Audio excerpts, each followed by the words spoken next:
Can't stop but wishing you near me. Something about you, girl, it attracts me. Such beautiful skin, here to hold us in. Beautiful and slim like a mannequin. Somehow you stir my emotion. What the hell give me the whole potion? Wait, girl, I may not be so strong. Can't wait, with you, girl, I belong. Roll it on for me. That's how it's meant to be, my baby. Beautiful baby. One station, one station, 99.9 WEFM. WhatsApp us or call us at 457-9997. Activated Mornings on WEFM 99.9 is on now.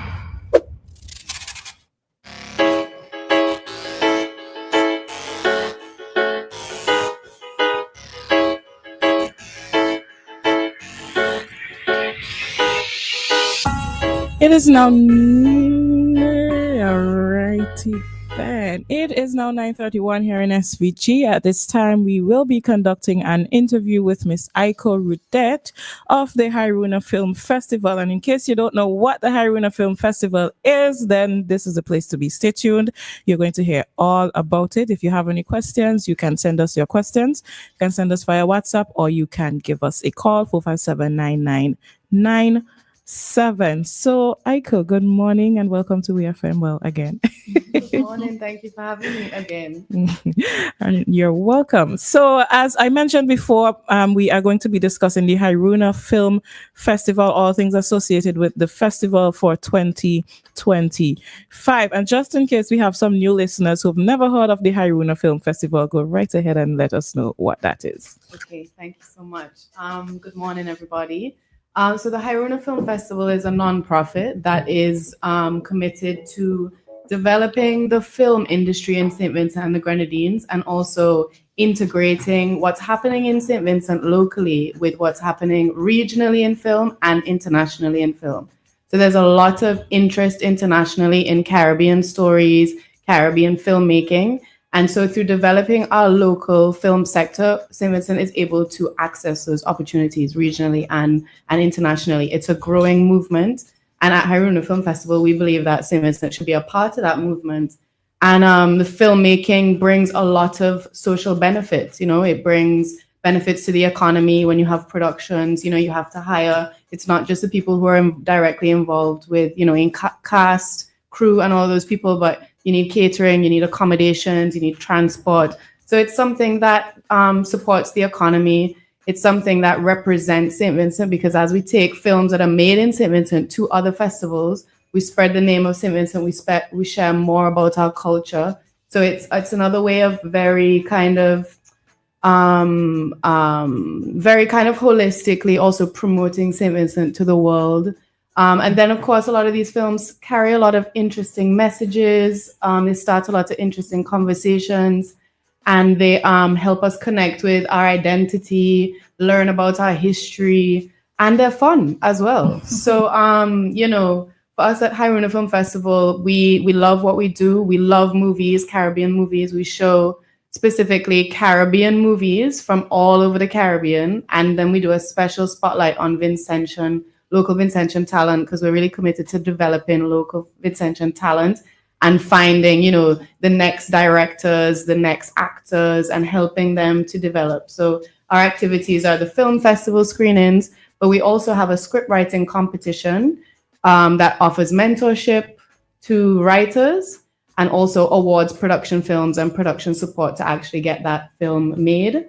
And we do workshops and generally are just working on promoting St. Vincent to the wider international community through the art of film. Okay. Mm-hmm. And how long has the festival been running? Because I know it's been a while. 6 years, yeah. Okay. We started just before the pandemic in 2019, which was a wonderful time to start.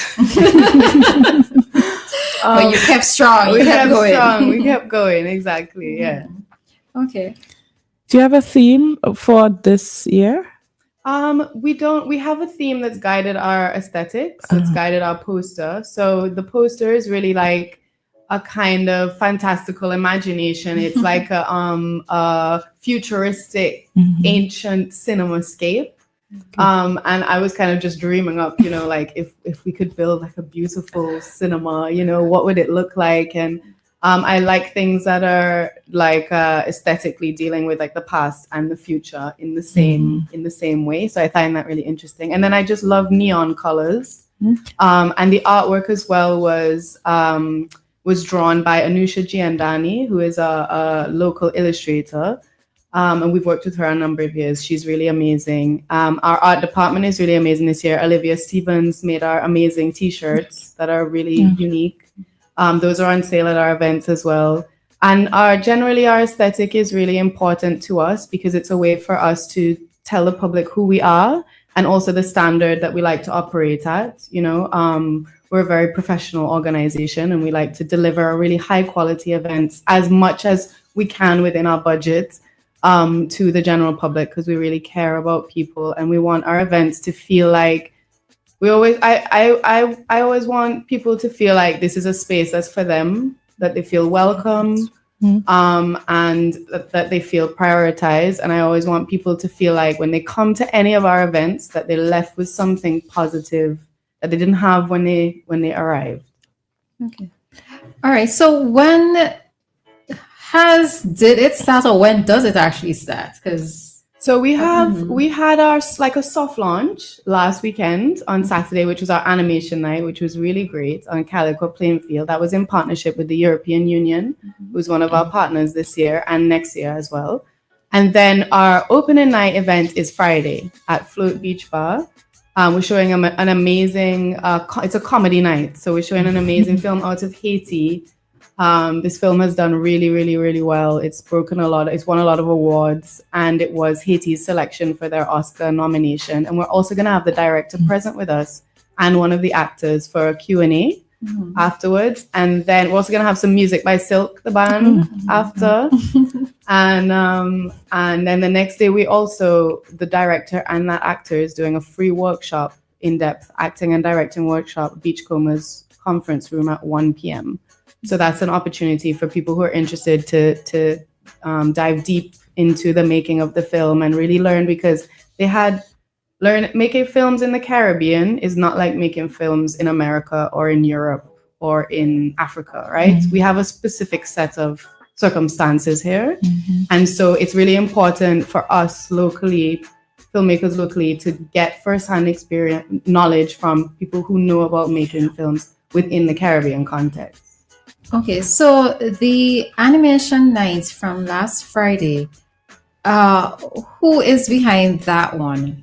So the animation night was a night that we sort of developed in partnership with the European Union. So they've come on board as a partner with us this year, and they gave us an animation film. And then we also showed a film from Martinique, which is the first feature-length, full-length animation, because animations are so difficult to make, so timely, so costly. A lot of people just make short ones in the Caribbean. But one person has been able to make a full-length one. His name is Alain Bedard, and he is a really incredible creative. He lives in Martinique. And the film is extremely powerful. We got really, really wonderful reviews. And we also had a short film from Dominica by Sandra Vivas, which was a hand cut out, like hand animated, kind of frame by frame, everything. The old school way? The old school way. Wow. Cutouts she has on her social media, you can see she has her camera here, and then she has her desk here, and then she's just moving around like piece by piece, each individual. That's interesting. Very time consuming. Yeah. Man, interesting. Yeah. Okay. The thing of it is that for persons who have not, because I'm interested in the animation, right? Yeah. For persons who were not able to attend last Friday, how can they actually access some of these films? Well, they're not publicly available in that way, which is part of why we do the film festival, because it's hard to even, because the industry in the Caribbean is growing, it's hard to even know sometimes where to go to find these films or to hear about these films. So that's why the festival is we're kind of there to sort of fill that gap and make sure that Vincentians have the opportunity to view them. But especially some of the shorter films, you might find them on on the internet, but a lot of them, especially the full length ones, the feature films, they're not available necessarily online. Okay, so curious question. Not so much. Well, it's in relation to the festival, yes, but in terms of by extension, are there generally, let's say, showings done here locally? Let's say utilizing our lone cinema, in terms of in partnership with them, because if that is advertised and outside of the festival itself, to have other Caribbean films shown, because I think that is something that we're lacking. I know that growing up, mommy used to take us to the cinema to see Caribbean films that were released. Like, I don't know, I can't remember the name, but there's anyway, probably one I should not have seen as a child. But anyways, Lunatic. Lunatic is the name of the movie. Oh, right? yeah, you definitely weren't supposed to see that as a child. Right. But that's the thing. We were exposed to it as children in terms of Caribbean movies, etc., being shown at the cinema. Do you think that there can be some consideration for that outside of the festival itself? It's a great idea, and it's something that I think definitely should be explored, because it's great. We love showing movies outdoors. We love the atmosphere, and but I think that there is also like a cinema experience when you're kind of inside, which is also a wonderful experience where you're able to kind of focus in a different way and hear things in a different way.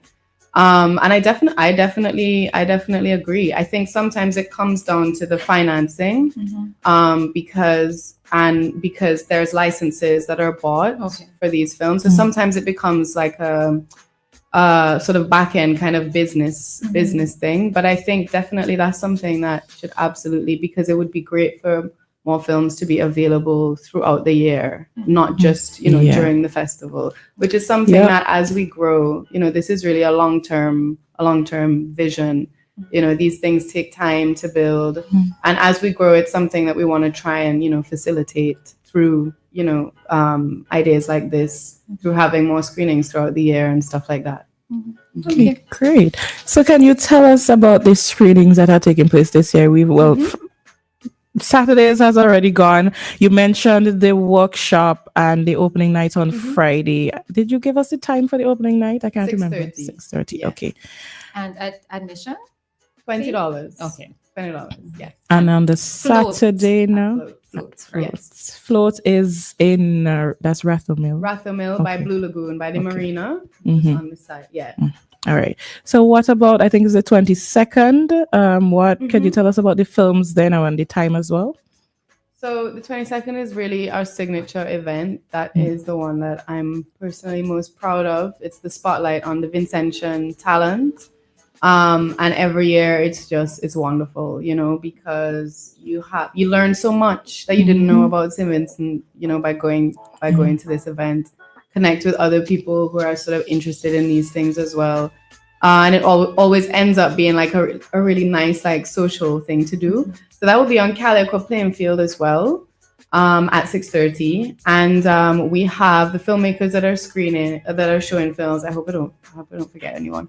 Sean Roach, Javed D'Souza, Christina Smith, Hayden Billingy, Vonnie Rudette, Jamel Williams, and then we're showing a music video by Dynamite.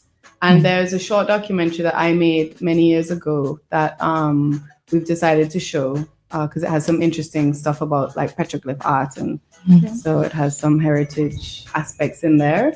And then we always do like a conversation with the filmmakers afterwards. People ask questions, and then we have like a little lime after at Duggan's Bar with Label Studios. So we're gonna go over there. They're gonna have a little setup, so we could just go across the road and just mix and mingle, and just kind of bask in the joy of the positive things about being Vincentian and the beauty in our culture and our heritage. Right. Yeah, I know you mentioned the t-shirts, so I believe that is what you're wearing now. So where can persons get them to buy other than at the screenings? Just at the screenings. Okay. Yes. All right. Yeah. And the price for one? For one right now, so we had an early price. It was $40. It's like $60 now. Okay. Some of the other events, I can run Oh, through yes, those. yes. So we have that event on, yes, we have the Vinci night on the Saturday. Then the following weekend, this year we're doing something very unique, which is we're going down the Grenadine Islands. We, especially after what happened with Beryl and what they've gone through last year, we wanted to try to contribute to them in some way with a community event. So on the Thursday, the 27th, we're going to Union Island. And then we're going to Canoan on Friday, 28th. And then on the 29th, we're back at Float for our closing night event. We're showing, it's sort of like a youth focus evening. We're showing a great film from Dominican Republic about a girl who wants to be a musician.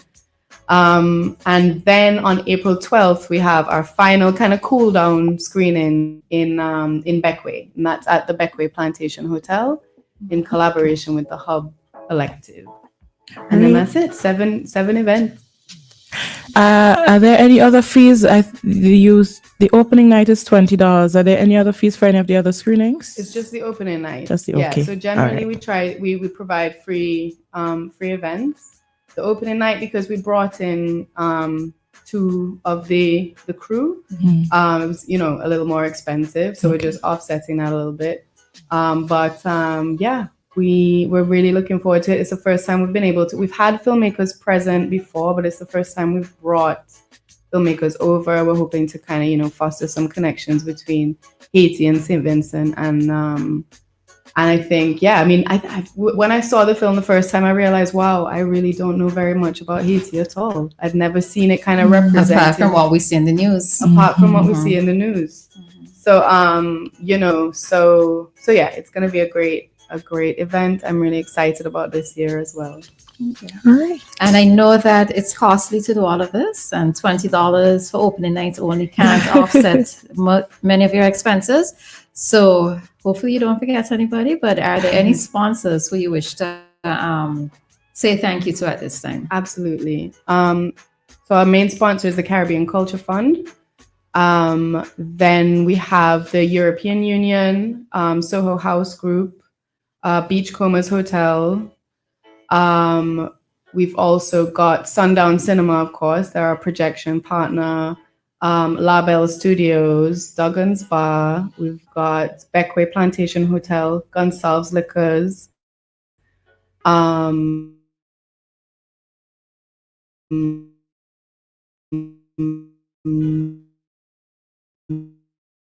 hearty thank you to everyone in whichever way. Absolutely, and I'd also really love to thank the team as well. Mm-hmm. It's a lot of work putting this together, and the team has really been incredible. The festival manager Indira Lane, Shane Slater, our programming director, Charlene Branch, graphic designer, Olivia Stevens, art director, Beth Gallagher, head of development, and we have some new marketing, Jay Ford and Kamisha Bailey. The team is really top notch. Okay. And in the event that persons can't remember everything that you said this morning in this interview, where can they go to get further information? So further information can be found at our website, which is hairounaff.org. So the FF stands for Film Festival. hairounaff.org. That has all of our festival information. The beautiful festival guide, which has a note from us. It's got information about our partners. It's got all our scheduling information that's on there. Also our social media, Hairouna Film Festival. Everything is on there, schedules, all of that stuff. Because I know it is a lot of information to take in. So thank you for having me. And I am looking forward to seeing everyone there. All right. And that was it. We made sure that we got all the information out. That's it. Everything. Yeah, all right. Thank you. Great. So thank you. You're welcome. And thank you for joining us here to talk about this festival. Obviously, we're looking forward to next year and hoping that in the future you can get some more sponsors so that we can see screenings, perhaps, more frequently during the year. We would absolutely love that. I'd love to be able to do that as well. Absolutely. All right. So I'm wishing you all the best, of course, with this year's festival. Yes. Appreciate it. Right. And that brings us to the end of our interview here with Miss Aiko Rudette. We were speaking all things associated with the Hairouna Film Festival for this year. If you can't remember everything that was said, remember to check out their Facebook and Instagram. Well, you have Twitter as well? Okay. Facebook and Instagram pages, Hairouna Film Festival, or check out their website as well. Thank you and see you.